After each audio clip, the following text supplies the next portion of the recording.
నమస్తే, welcome to our channel. నేను సిరి. ఏపీలో వరదల వల్ల అంటే ఇబ్బందులు పడుతున్న దృశ్యాలు అయితే మనం చూస్తున్నాం. అక్కడ ఎంత అసలు ఎలా అయిపోయింది ఆ వరదల వల్ల, అక్కడ ప్రజలు ఎలాంటి పరిస్థితుల్లో ఉన్నారో మనం చూసాం. అయితే ఇక్కడ చంద్రబాబు నాయుడు గారు తీసుకున్న ఒక డెసిషన్కి అందరు సలాం అంటున్నారు. అదేంటంటే ప్రతి 10 కిలోమీటర్లకి ఒక మంత్రి, ఆ మంత్రి కింద 3 ఎమ్మెల్యేలు అని చెప్పేసి తను తీసుకున్న ఒక డెసిషన్ అలాంటిది పెట్టడం వల్ల ఈరోజు మంచి జరుగుతుందని చెప్పి చాలా మంది మాట్లాడుతున్నారు. ఏంటి ఇలాంటి డెసిషన్స్ ఎలా తీసుకున్నారు ఏంటి అనేది, అది అసలు ఇది ప్రజల మధ్యలోకి ఎలా వెళ్తుంది అని చెప్పేసి కూడా మనకు వివరించడానికి మనతో పాటు ఉన్నారు ప్రముఖ సీనియర్ జర్నలిస్ట్ జగదేవ్ గారు. నమస్కారం సార్. నమస్తే. ఇప్పుడు చూస్తుంటే చంద్రబాబు నాయుడు గారికి అందరు సలాం కొడుతున్న పరిస్థితి ఏంటంటే, ఏదైతే తను ఇట్లాంటి పరిస్థితుల్లో ఉన్నా కూడా తను హ్యాండిల్ చేస్తారనేది మళ్ళీ ఇంకొకసారి కూడా ప్రూవ్ అయిపోయింది. ఇక్కడ ఏంటంటే ప్రతి 10 కిలోమీటర్లకి, అంటే ఇప్పుడు ఏపీలో వరదలు వచ్చాయి కదా, సో అక్కడ ఇబ్బంది పడుతున్న ప్లేసెస్లో ప్రతి 10 కిలోమీటర్లకు ఒక మంత్రి, ఆ మంత్రి కింద 3 ఎమ్మెల్యేలను కూడా పెట్టి అంటే చూస్తున్నారు, పర్యవేక్షణ చేసి మానిటర్ చేస్తున్నారు. సో ఇట్లాంటి ఆలోచనలన్నీ, అంటే ఇలాంటి ఆలోచనల వల్లనే ఇప్పటి వరకు కూడా ఎలాంటి అంటే వచ్చాయి, కానీ ఎలాంటి నష్టాలు జరగాలి, ప్రాణ నష్టాలు అలాంటివి ఏం జరగకుండా ముందే అన్ని సరిగా సర్దుబాటు చేసుకున్న పరిస్థితి. సో దీన్ని అసలు మనం ఎలా చూడాలంటారు? మనం ఇప్పుడు ప్రధానంగా నిన్న ప్రెస్ మీట్లో కూడా చంద్రబాబు నాయుడు గారు ఏం చెప్పారంటే, వరద ఆదివారం నుంచి జరిగితే ఆల్మోస్ట్ శనివారం వరకు, అంటే గడిచిన 5-6 రోజుల నుంచి కూడా అక్కడే క్షేత్రస్థాయిలోనూ ఉన్నారు, అన్నీ చేస్తున్నారు. ఈవెన్ మీడియా మిత్రులు కూడా అడిగారు, రేపు వినాయక చవితి కదా, సెలవు సడలింపు ఏమైనా ఉంటుందా అధికారుల కంటే, వినాయక చవితి కూడా ఎక్కడే చేసుకుందాం, ప్రజల మధ్యనే చేసుకుందాం, మానవ సేవే మాధవ సేవ అని అందరూ చెప్తారు. అటువంటి వాళ్ళకి చేస్తే పేదలకి అన్నీ సర్వం కోల్పోయిన, సర్వం కోల్పోయి బురదల్లో నిలబడిన, నడి రోడ్డు మీద కూడా కాదు, బురదల్లో నిలబడ్డ సామాన్యులకి సాయం చేయడం కన్నా పెద్ద దైవభక్తి ఇంకేముంటుందమ్మా? అది చాలదా? మనిషి భగవంతుడు ఏ మతంలో ఏ గ్రంథం తీసుకున్నా సాటి మనిషికి సాయపడమనే ఉంది దాని అర్థం, దాని పరమార్థం డీప్గా అనలైజ్ చేస్తే అదే. బట్ దాన్ని కూడా క్యాష్ చేసుకుని ఉన్నారు దేవుడి పేరుతో, అది పక్కన పెట్టండి. సో అట్లా చేసుకుందామన్న కూడా నిన్న కంక్లూడ్ చేశారు, అదే ప్రెస్ మీటింగ్ వెళ్ళిపోయే ముందు కూడా. సో అట్లాగా ఆయన విజనరీ ఎట్లా ఉంటున్న నేపథ్యంలో, అరే ఈయన ఏదైనా ఈయన పేరు వచ్చేస్తుంది, వరదలు వచ్చాయి, కొట్టుకెళ్ళిపోతే ఈయనది అక్కడ బుడమేరు, ఇబ్రహీంపట్నము, సింగునగరు మీదుగా అటు హనుమాన్ జంక్షన్కి కొల్లేరుకి వెళ్ళాల్సింది, ఈ ఇంటికి వైపు రాకూడదని అర్థం లేనిది, అటెక్కడ ఉంది ఇటు రాకుండా చేశాడని చెప్పినా కూడా జనాలు నమ్మట్లే. వీళ్ళేంట్రా ఆయన తెరిపప్పల్లా మాట్లాడతారు అనుకుని, అరే ఆయన చంద్రబాబు నాయుడు ఎక్కడే ఉండి అన్ని చక్క చేపిస్తున్నాడు అనే ఫీలింగ్.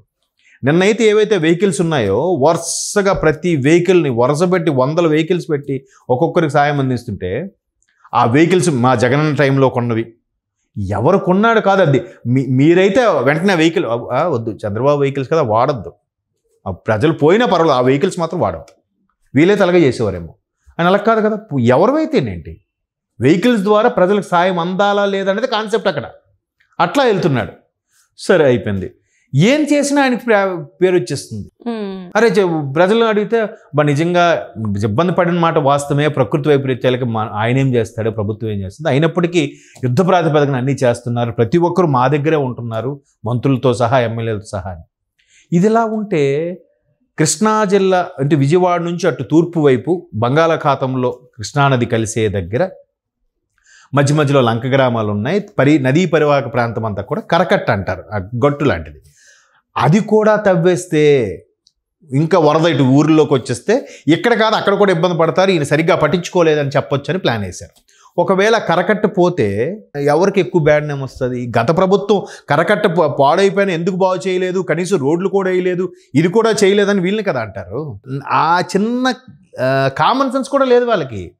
లేకుండా కరకట్టను తవ్వేస్తే ప్రజల్లోకి వచ్చేస్తే ఇది కూడా చంద్రబాబు నాయుడు మీద తోసేద్దామని ప్లాన్ వేశారు. బట్ ఆయన ఏదైతేనేమి దాని మీద కూడా ఒక పర్యవేక్షణ పెట్టి అక్కడ లోకల్గా ఉండే సర్పంచ్ స్థాయి వ్యక్తులకి, లోకల్ లీడర్లకి ముందుగానే ఇంటిమేట్ చేశారంట. అండ్ మోర్ ఓవర్ ఈ కరకట్ట పరివాహక ప్రాంతాల్లో కొన్ని ఎక్కువగా ఆశ్రమాలు ఉన్నాయి, అంటే కొంత గురుపీఠాలు లాంటివి, ఆశ్రమాలు లాంటివి, లేదంటే వేద పాఠశాల టైపులో కొన్ని ఉన్నాయి. ఎందుకంటే నదీ పరివాహక ప్రాంతంలో కట్టుకుంటే వాళ్ళకి స్నానాలకి, ఉదయం సూర్య నమస్కారాలకు అన్నింటికి ఉపయోగపడుతుంది, అక్కడే ఉంటారు. అలాంటి దగ్గర అయితే ప్రమాదం వాళ్ళ వైపు తోసేవచ్చు, వాళ్ళు ఏం చేయలేరంటే వాళ్ళకు కూడా ఇంటిమేషన్ ఇస్తే వాళ్ళు విడతల వారీగా కాపలా కాస్తూ ఉన్నారట, కరకట్టని ఎవడు తవ్వకుండా. చూడండి, అంటే రాజకీయం ఎలా మారిపోతుందో. ప్రజల ప్రాణాలు పోయినా పర్వాలేదు, అక్కడ దాన్ని కూడా రాజకీయం చేశారు. అంటే వీళ్ళ ఆధిపత్యం ఉంటే సరిపోతుంది. అలాగ చేస్తున్న సందర్భంలో ఈయన ఒక 3 మంత్రుల్ని 10 మంది ఎమ్మెల్యేలని ఆ పరివాహక ప్రాంతంలో పర్యవేక్షణగా పెట్టి ఇప్పుడు మంత్రులు ఎమ్మెల్యేలు ఉంటే దానికి సంబంధించిన అధికారులు ఎక్కడ ఉంటారు? వాళ్ళు కూడా ఉండాల్సిందే. పోలీస్ యంత్రాంగం కానీ అధికార యంత్రాంగం కానీ కింద స్థాయి సచివాలయం నుంచి ఉండేందుకు అందరూ కూడా మేబీ కొంతమంది తిట్టుకుని సంపత్తున్నారని తిట్టుకోవచ్చు, కానీ అక్కడ ఆపదలో ఉన్నాడు. నువ్వు ఒక్క వారం రోజులు కష్టపడు, ఆడ ఆపదలు ఉన్నాడు, అమ్మయ్య మా కోసం ఒకరు ఉన్నారా అనే ఫీలింగ్ అయితే వస్తుంది కదా. సో దీన్ని కూడా రాజకీయం చేసే ప్రయత్నం చేస్తున్నారంటే నాకు చాలా ఆశ్చర్యం అనిపించింది, బాధ అనిపించింది. సో దాన్ని కూడా బెడ్స్ కొట్టకుండా వాళ్ళు తిప్పికొట్టేలాగా మంత్రులు ఎమ్మెల్యేలకి సూచనలు చేశారండి చంద్రబాబు నాయుడు గారు. అంటే కరకట్టని కూల్చేయడము, లేదంటే ఏదో ఎక్కడో జరిగిన వరద చంద్రబాబు నాయుడే చేశాడని చెప్పడము, అంటే ఎలా చేస్తాడో చూద్దామనే స్థాయిలో ఉన్నారు వాళ్ళు. ఎలా చేసినా ఆయనకి పేరు వస్తుంది కదా. దీనికి బెస్ట్ ఎగ్జాంపుల్ నేనే లైవ్ ఎగ్జాంపుల్.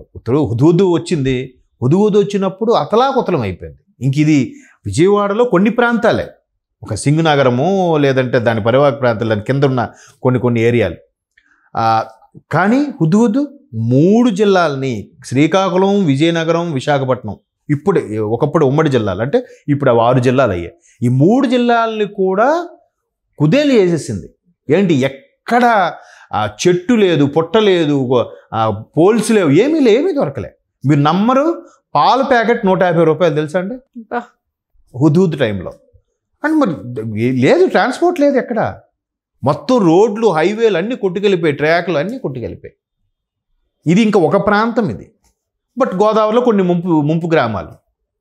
అలాంటి దీన్ని కూడా మ్యాక్సిమం 20 to 1 month లోపు రూరల్ ఏరియా కూడా పవర్ అప్ చేయించాడండి. దట్ ఈజ్ చంద్రబాబు నాయుడు గారు అండి. ఇది 2014 టైం అని చెప్తున్నాను. అప్పుడు గవర్నమెంట్ వచ్చినప్పుడు ఎక్కడ అసలు పవర్ లేదండి. మొబైల్ ఛార్జింగ్ లేవండి. ఎవరికి ఇన్ఫార్మ్ చేద్దాం, ఫోన్ చేద్దాం, మొబైల్ ఛార్జింగ్ లేవండి. ఇంకెట్లా అవుతుంది చెప్పండి. అట్లాంటి బ్యాటరీలు కూడా పడుకున్నాయి. మరి కంటిన్యూస్గా వారం రోజులు 10 రోజులు పవర్ లేకపోతే బ్యాటరీ ఎక్కడ ఛార్జ్ అవుతుంది? అట్లాంటి వాటిని కూడా పొద్దున్న 4 నుంచే టెలికాన్ఫరెన్స్ పెట్టి అధికారులు ఉరుకులు పరుగులు పెట్టించి నిలబెట్టించాడు ఆయన. సో ఆ ఎక్స్పీరియన్స్ ఆయన ఎన్నో చూశాడు ఆయన. మొన్న పవన్ కళ్యాణ్ గారు కూడా అదే అన్నారు కదా, అసలు ఆ అనుభవం ఇప్పుడు కనిపిస్తుందని. ఆ ఏజ్కి ఆయన పైనుంచి ఇలా పర్యవేక్షణ చేసి ఆ ఛాంబర్లో కూర్చొని, ఏంటి ఇంటి పక్కన ఒక చిన్న గది కట్టేసి దాన్నే సెక్రటేరియట్లా చేర్చుకొని టీవీలో ఇలా చూస్తూ అదక్కడ చేయండి దగ్గర చేయండి చేసేస్తే అయిపోద్ది కదా. కానీ రాజు అనేవాడు క్షేత్రస్థాయికి వెళ్ళి పనిచేస్తే ఆయనతో పాటు మంత్రులు, సైనికులు అందరూ పనిచేస్తారు కదా. ఆయన అప్పటికి కొన్ని దగ్గర నాకు ఇలా విమర్శలు వస్తున్నాయని చెప్పి అప్పటికప్పుడు సీరియస్ అవుతున్నాడంట. చేయాలి, తప్పదు, ఈ కొద్ది రోజుల తర్వాత మళ్ళీ మనమే ఫ్రీగా ఉంటాం, ఇబ్బంది పడాలి తప్పదు అని. నేను అదే చెప్పాడు కదా, వినాయక చవితికి కూడా ఇక్కడే చేసుకుందాం, తప్పే ఉంది అన్నట్టు. సో అటువంటి పరిస్థితుల్లో ఆ కరకట్ట లాంటివి కానీ ఇంకా వేరే ప్లాన్లు ఏమైనా వేసినా కూడా అన్నీ తిప్పుకొట్టేలా చేస్తున్నారు. ఇంకోటి ఆయన ఒక కార్టూన్ కూడా చూశాను, ఇంతకుముందు మీకు చెప్పినట్టున్నాను. అందరూ ఎవరికి తోచిన వారు బాటిళ్ళు, ప్రసాదాలు, ఆహార పొట్లాలు, గ్రాసరీస్, ఉల్లిపాయలు, టమాటాలు ఇస్తుంటే వీళ్ళు వచ్చి బురద జల్లుతున్నారంట ప్రజల మీద. అది నాయకుల మీద జల్లుతున్నాం అనుకుంటున్నారు, పరోక్షంగా ప్రజల మీద బురద జల్లినట్టు అవుతుంది. బట్ వాటన్నింటి కూడా ఈయన యొక్క వ్యూహ రచన మళ్ళీ ఇక్కడ కనిపిస్తుంది. అక్కడ వ్యక్తిగతంగా చెప్తున్నాను, అక్కడ పార్టీ పరంగా లేదంటే చంద్రబాబు టీడీపీ లేదంటే పవన్ కళ్యాణ్ గారు జనసేన అని కాదు, వ్యక్తిగతంగా ఇట్లా పనిచేసే వ్యక్తి కావాలి కదా. అప్పటికప్పుడు అదే కదా రెక్టిఫై అయ్యేది. Right sir, right, thank you so much. Thank you.